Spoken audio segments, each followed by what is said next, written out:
Hello everyone, good morning, good afternoon, good evening. This is Sakshi and we are studying geography together. I hope आप सभी बहुत अच्छे होंगे, स्वस्थ होंगे एंड मस्त होंगे और डेफिनेटली अपनी स्टडीज भी बहुत अच्छे से कर रहे होंगे। इसी के साथ स्वागत करती हूँ आप सभी का शिक्षास्त्र एजुकेशन के यूट्यूब चैनल पर, जहां आपको मिल रहे हैं सारे चैप्टर के sequence wise full detail explanation के साथ वीडियोस। तो चलिए शुरू करते हैं हम हमारा आज का video, that is on the topic factors affecting distribution of population. हम अपने क्लास 8 के चैप्टर 5 में ऑलरेडी पार्ट 1 कंप्लीट कर चुके हैं, जिसमें हमने पॉपुलेशन का डिस्ट्रीब्यूशन तो देख लिया था, कैसे पॉपुलेशन जो है वो डिस्ट्रीब्यूटेड है, कैसे अनइवन डिस्ट्रीब्यूशन है। उसके बाद हमने पॉपुलेशन डेंसिटी पे भी बात करी थी कि पर स्क्वायर किलोमीटर में कितने लोग रहते हैं। इंडिया की बात करी थी तो इंडिया में 382 पर्सन रहते हैं पर स्क्वायर किलोमीटर में। अब हम आगे देखते हैं वो कौन से फैक्टर्स हैं, वो कौन कौन सी चीजें हैं जिससे कि ये जो डिस्ट्रीब्यूशन है पॉपुलेशन का ये इतना डिफर करता है। क्यों सारे कंट्रीज में इक्वल पीपल नहीं है, क्यों पर स्क्वायर किलोमीटर 1 पर्सन नहीं है, क्यों ये जो डिस्ट्रीब्यूशन है ये अलग अलग है। क्यों हमने जब देखा था कि जो साउथ एशिया है, central Asia, central south Asia जो है, वहां पे पॉपुलेशन डेंसिटी बहुत हाई है, क्यों ऐसा क्यों है, तो वो कौन कौन से रीजंस हैं चलिए देखते हैं। तो सबसे पहले बात करते हैं हम कुछ ज्योग्राफिकल फैक्टर्स की। देखिए जो फैक्टर्स हैं इसको हमने 2 पार्ट्स में डिवाइड किया हुआ है, that is geographical factors and second factor is cultural और social factors and economic factors.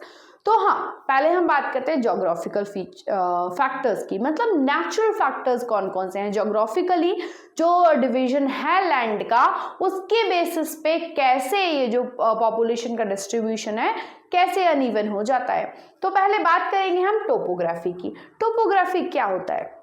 Topography हम ऑलरेडी जान चुके हैं लास्ट चैप्टर्स में भी कि ये जो फिजिकल डिस्ट्रीब्यूशन है, फिजिकली ज्योग्राफिकली जो डिफरेंट डिफरेंट लैंड टाइप है उसे ही हम बोलते हैं टोपोग्राफी। जैसे कि इंडिया की बात करें तो इंडिया में नॉर्थ में क्या है, माउंटेन्स हैं, उसके बाद क्या है, प्लेन्स हैं, फिर क्या है, डेजर्ट्स हैं, साउथ में क्या है, साउथ में प्लेट्यू है, कोस्टल एरियाज हैं। तो ये डिफरेंट डिफरेंट लैंड फॉर्म्स हैं, इसे ही हम क्या बोलते हैं, टोपोग्राफी बोलते हैं। तो डिफरेंट टोपोग्राफी के कारण ही ये जो टोपोग्राफी में डिफरेंस है, कहीं माउंटेन है कहीं डेजर्ट है, तो इस डिस्ट्रीब्यूशन के कारण ही जो पॉपुलेशन है इसका डिस्ट्रीब्यूशन भी बहुत ही अनइवन है। आप अपने मन से सोच के देखिए, क्या आप डेजर्ट में रह पाएंगे? बिल्कुल नहीं। वहाँ पे जो कंडीशन है वो आपकी लाइफ को सपोर्ट नहीं कर पाएंगी, बहुत एक्सट्रीम कंडीशंस प्रेजेंट है। क्या आप हाई माउंटेन्स पे, माउंट एवरेस्ट या कंचनजंगा, क्या वहाँ रह पाएंगे? बिल्कुल नहीं, क्योंकि वहाँ पे भी जो कोल्ड है वो एक्सट्रीम कोल्ड है, ऑक्सीजन लेवल कम है, आपकी लाइफ को सपोर्ट नहीं कर पाएंगी वहाँ की कंडीशंस। तो इस वजह से फिर पीपल कहाँ रहेंगे, फिर ये पॉपुलेशन कहाँ रहेगी? उन्हीं एरिया में रहेगी ना जहाँ पर की जो कंडीशंस हैं वो सपोर्ट करेंगी, प्रॉपर कंडीशन, हमें नॉर्मल फेवरेबल कंडीशंस मिलेंगी, वहीं हम रहेंगे। तो यही टोपोग्राफी है। People always prefer to live on plains rather than mountains और plateaus because these areas are suitable for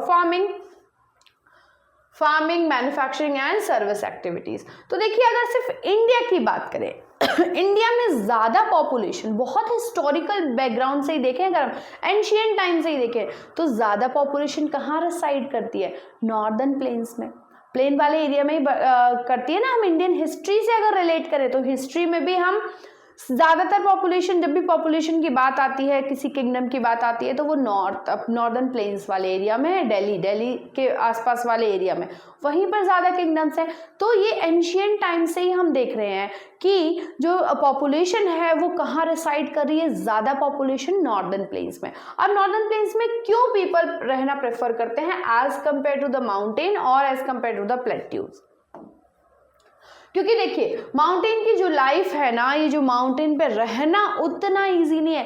क्या आप ये स्लैंटिंग जो लैंड है, इस लैंड पे बिल्डिंग बनाना आसान होगा, फैक्ट्रीज बनाना आसान होगा, एग्रीकल्चर करना आसान होगा क्या? बिल्कुल नहीं, बहुत हार्श, बहुत एक्सट्रीमली हार्श कंडीशन होंगी।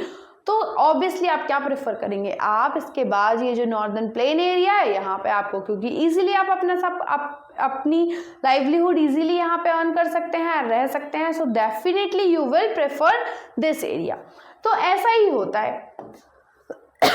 सो rather than mountain and plateaus because these areas suitable for farming, क्योंकि आप इन एरियाज में क्या कर सकते हैं, इजीली फार्मिंग कर सकते हैं, मैन्युफैक्चरिंग कर सकते हैं एंड डिफरेंट सर्विस एक्टिविटीज भी कर सकते हैं।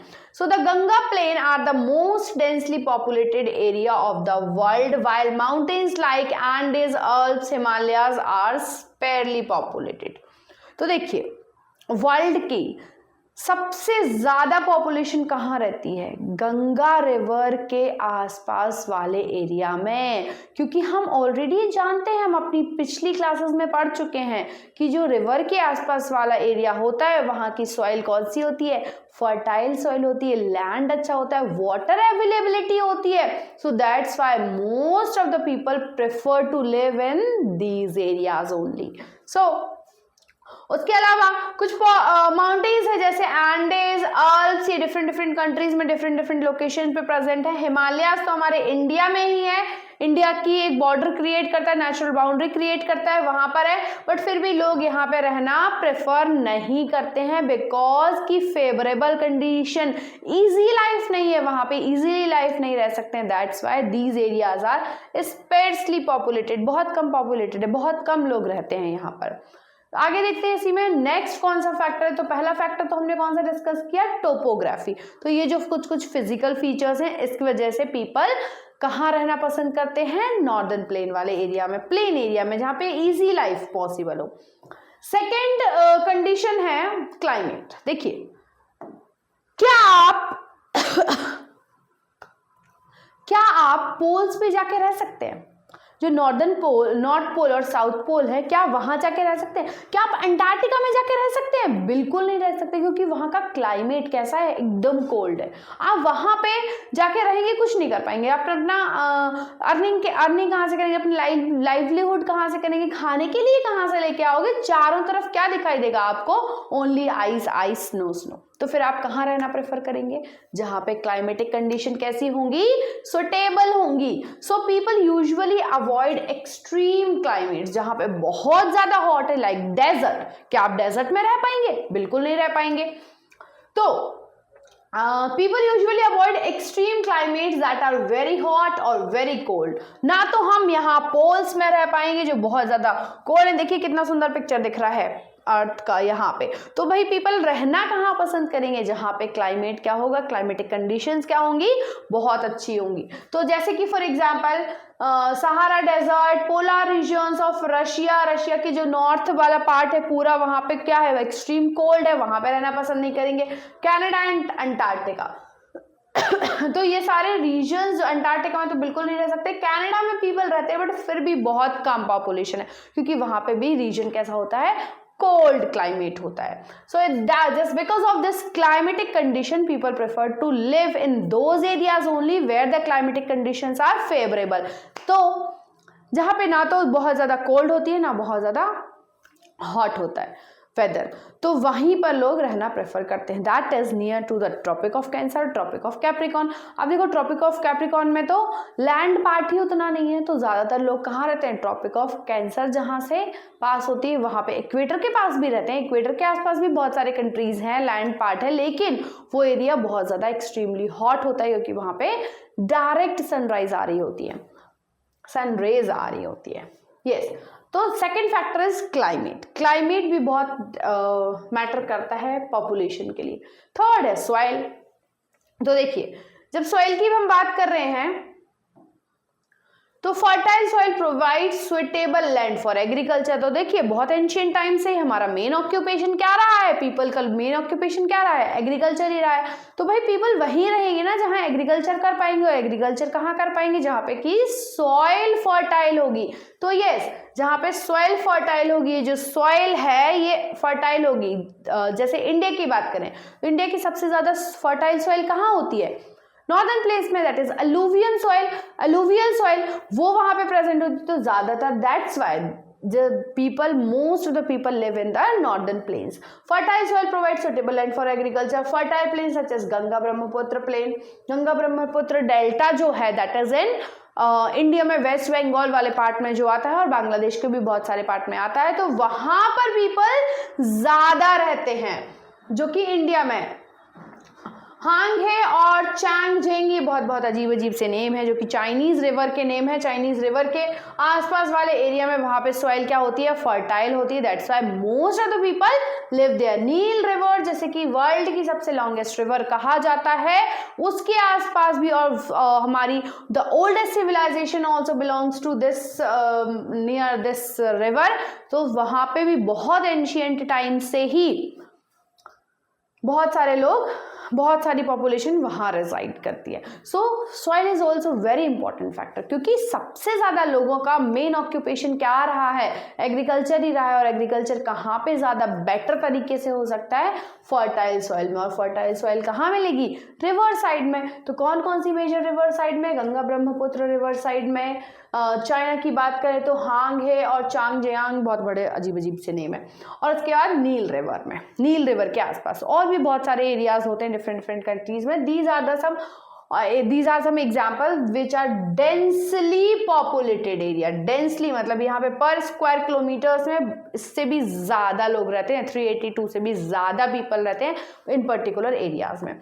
नेक्स्ट फैक्टर है जो कि पॉपुलेशन डिस्ट्रीब्यूशन को अफेक्ट करता है, वो है वाटर। अब देखिए, जैसे बात कर रहे हैं हम डेजर्ट की, डेजर्ट में वाटर अवेलेबल नहीं होता, क्या आप डेजर्ट में रह पाएंगे, बिल्कुल नहीं रह पाएंगे। तो people always prefer to live there where the fresh water is available. People ocean water के आसपास भी रहना प्रेफर नहीं करेंगे, क्योंकि वो ocean water is not good for their use, वो अपने रेगुलर यूज के लिए, डेली यूज के लिए यूज नहीं कर पाएंगे। तो वो वहीं रहेंगे जहां पे फ्रेश वाटर इजीली अवेलेबल रहेगा। So people prefer to live in the areas where fresh water is easily available. अब फ्रेश वाटर इजीली अवेलेबल कहाँ रहेगा, The river valleys of the world are densely populated while desert have a spare population. जहाँ पे water availability कम होती है, जैसे desert वाला area होता है या माउंटेन्स वाला, वहाँ पे तो वाटर तो है पर वो किस फॉर्म में, सॉलिड फॉर्म में, और उस फॉर्म में हम वाटर को अपने रेगुलर यूज के लिए यूज ही नहीं कर सकते। तो इसलिए पॉपुलेशन ज्यादा वहीं रहेगी जहाँ पे कि, तो देखिए सारी कंडीशन ना किसी पर्टिकुलर एरिया में जहां वाटर है, देखिए तो वहां सॉइल भी अच्छी होगी। और वो वाटर और सॉइल क्यों प्रेजेंट है वहां पे, क्योंकि वहां का क्लाइमेट अच्छा है। तो all the factors are interrelated, सारे ही फैक्टर्स इंटर रिलेटेड हैं। आगे देखते हैं नेक्स्ट कौन सा फैक्टर है जो कि पॉपुलेशन के डिस्ट्रीब्यूशन को अफेक्ट करता है, दैट इज मिनरल्स। अब आप मन से सोचिए, जहां पे कि डायमंड माइंस हैं, आप डेफिनेटली वहां रहना पसंद करेंगे, क्योंकि हो सकता है कहीं चलते फिरते आपको कोई डायमंड मिल जाए, हो सकता है, तो सोचेंगे कि चलो हम उसी एरिया में रहते हैं। तो yes, most people think that areas with mineral deposit are also most populated, वहां पे भी पॉपुलेशन ज्यादा होती है। तो देखिए इस टाइप की माइनिंग होती है डायमंड की, ऐसे लेयर बाय लेयर लैंड को कट करके अंडर बहुत नीचे तक डिग किया जाता है, फिर वहां से डायमंड निकाले जाते हैं। Diamond mines of South Africa, India में भी, हमारे एमपी में ही डायमंड माइंस भी प्रेजेंट है। तो बट हम बात कर रहे हैं diamond mines of South Africa and discovery of oil in the Middle East lead to the setting of people in these areas. क्योंकि जब इनको ये मिनरल्स मिले तो उनके लिए it worked as a occupation. अब जहां उनका ऑक्यूपेशन रहेगा वहीं तो पीपल विल रेसाइड। तो ज्यादातर पीपल कहाँ पे मिनरल्स की बात कर रहे हैं, तो diamond mines of South Africa की जो डायमंड माइंस हैं, उसके बाद ऑयल माइंस जो हैं, और discovery of oil in the Middle east Africa, वहां पे भी ऑयल की, मतलब क्रूड ऑयल की माइंस हैं, तो वहां पे भी ज्यादातर लोग रहते हैं। वहां की जो एरिया है, that area is also densely populated area. तो हमने बात करी है ये कुछ ज्योग्राफिकल फैक्टर्स हैं जो कि नेचुरल फैक्टर्स के कारण पॉपुलेशन इतनी अनइवनली डिस्ट्रीब्यूटेड है। अब हम बात कर रहे हैं कुछ सोशल, कल्चरल और इकोनॉमिक फैक्टर्स की। अब इनके अलावा भी कुछ फैक्टर्स होते हैं जिससे भी पॉपुलेशन डिस्ट्रीब्यूशन बहुत अनइवन होता है। अब देखिए, houses, areas of better housing, better education, health facilities are more densely populated as example Pune. अब देखिए, आप अपने मन से सोच के देखिए, एक विलेज जहाँ पे कि ना तो proper health condition, health facilities available है, ना आपको एजुकेशन फैसिलिटी वहां पर मिल रही है, और ना ही है हाउसिंग, अच्छे घर भी नहीं मिल पा रहे हैं, क्या आप वहां रहना पसंद करेंगे? बिल्कुल नहीं। तो फिर आप कहाँ जाएंगे? Definitely you will shift towards the metro cities, towns में शिफ्ट होंगे आप, क्योंकि वहां पे आपको सारी फैसिलिटीज की अवेलेबिलिटी मिलेगी। तो ऐसा ही ये सोशल फैक्टर्स हैं, मतलब कि जहां पे ज्यादा फैसिलिटीज अवेलेबल होंगी, people will get shift there. वैसे ही एग्जांपल है पुणे सिटी का, देखिए कितनी ज्यादा पॉपुलेटेड है, पर स्क्वायर किलोमीटर में कितनी ज्यादा पॉपुलेशन रह रही है। अगर ये सपोज मानते हैं 1 स्क्वायर किलोमीटर की ये बिल्डिंग है, तो इसमें कितने सारे, more than 5000 people are residing there, कितने भी ले लो, बट बहुत सारे लोग एक पर्टिकुलर एरिया में रह रहे हैं। तो कितना ज्यादा डेंसली पॉपुलेटेड एरिया है, just because of the good facilities, like housing facilities available there, education है, हेल्थ है, इतनी सारी इंडस्ट्रीज हैं, एम्प्लॉयमेंट अपॉर्चुनिटीज अवेलेबल हैं। Just because of this most of the people prefer to live in the metro cities. So I hope this much is clear to you. तो हमारा next factor है जो कि हमारे पॉपुलेशन डिस्ट्रीब्यूशन को बहुत affect करता है, that is social factor. Next करते हैं कल्चरल। अब देखिए, बहुत से एरियाज आपने देखे होंगे, बहुत सी प्लेसेस, रिलीजियस प्लेसेस, वहां पे भी लोग रहना पसंद करते हैं, जो कि स्पिरिचुअल हैं, जो कि आप गॉड की तरफ अट्रैक्ट होते हैं, अपने आप को स्पिरिचुअल मानते हैं। तो ऐसी सिटीज में भी लोग बहुत रहते हैं। हम जब भी ऐसी रिलीजियस प्लेसेस पे विजिट करने जाते हैं, कितनी ज़्यादा क्राउड हमें दिखाई देती है, बहुत ज़्यादा क्राउड दिखाई देती है। तो yes, people prefer to live in these areas also, like places with religious or cultural significant attract people, like Varanasi, Jerusalem, Vatican City, these are some example. तो ये कुछ एग्जाम्पल्स हैं डिफरेंट। ये तो इंडिया का ही एग्जाम्पल ही है। These places are most densely populated because of some religious factors. तो कल्चरल फैक्टर इस टाइप से भी पॉपुलेशन को अफेक्ट करता है, ज़्यादा से ज़्यादा लोग यहाँ पे रहते हैं। सेकेंड है इकोनॉमिक फैक्टर्स। इकोनॉमिक मतलब क्या हुआ? ऐसी प्लेस जहाँ पे बहुत सारी इंडस्ट्रीज है, मैन्युफैक्चरिंग है, अपॉर्चुनिटीज़ क्योंकि उनके लिए ज़्यादा होती है, एम्प्लॉयमेंट अपॉर्चुनिटीज़, वहाँ पे वो अपनी लाइवलीहुड अर्न कर सकते हैं। So industrial areas provide employment opportunities. Industrial areas जो होता है वो एम्प्लॉयमेंट अपॉर्चुनिटीज़ प्रोवाइड करता है। Large number of people attract to this area. So देखिए, आप एक गांव में रहते हैं, एक विलेज में रहते हैं, वहां पे आपको सिर्फ एग्रीकल्चर है, लेकिन आपके पास एग्रीकल्चर लैंड ही नहीं है। तो what you will do? You will shift to the different metro cities where you will get the employment opportunities. So this happens, this is happening, ये हो रहा है क्योंकि people are getting shifted in the cities and town to get the employment. So ज़्यादा से ज़्यादा people कहाँ attract होते हैं? जहाँ पे कि एम्प्लॉयमेंट अपॉर्चुनिटीज़ होती है, जैसे कि Osaka in Japan and Mumbai in India. These are the two densely populated area. इतनी सारी पॉपुलेशन रहती है। मुंबई में बात करें तो पर स्क्वायर किलोमीटर में बहुत ज़्यादा, देखिए कितनी ज़्यादा डेंसिटी है। So these are the some factors, यही just because of which the distribution of population is too much. तो ये बहुत सारे फैक्टर्स हैं जिसके कारण ही जो डिस्ट्रीब्यूशन है पॉपुलेशन का वो इतना ज़्यादा अनइवन है। So I hope this much is clear to you. आपको बहुत अच्छे से समझ में आया है। जल्दी से एक बार क्विकली रिवाइज करते हैं। सबसे पहले हमने ज्योग्राफिकल फैक्टर की बात करी थी, जिसमें हमने टोपोग्राफी, क्लाइमेट, सॉइल, वाटर और मिनरल्स देखे थे। ये वो सारे फैक्टर्स हैं जिसके कारण पॉपुलेशन अलग अलग जगह पे कहीं ज़्यादा कहीं कम है। उसके बाद हमने सोशल, कल्चरल और इकोनॉमिक फैक्टर्स देखे थे। So these are the factors which are the reason of uneven distribution of population. So I hope this much is clear to you. इतना आपको बहुत अच्छे से समझ में आया है। हम इस चैप्टर को अपने नेक्स्ट पार्ट में कंप्लीट करेंगे, तो बने रहिए मेरे साथ शिक्षा से एजुकेशन पे।